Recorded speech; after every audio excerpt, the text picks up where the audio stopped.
I want to cut away mysticism and replace mysticism with knowledge.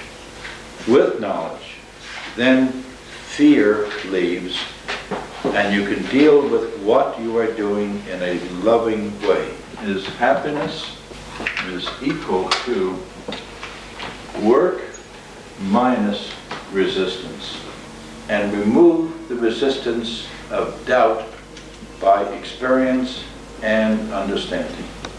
So that is the thing. So we were going to work together, remove as much as possible the resistance to the understanding of what we are doing. And through that, we come to a feeling of joy, happiness, and unfolding.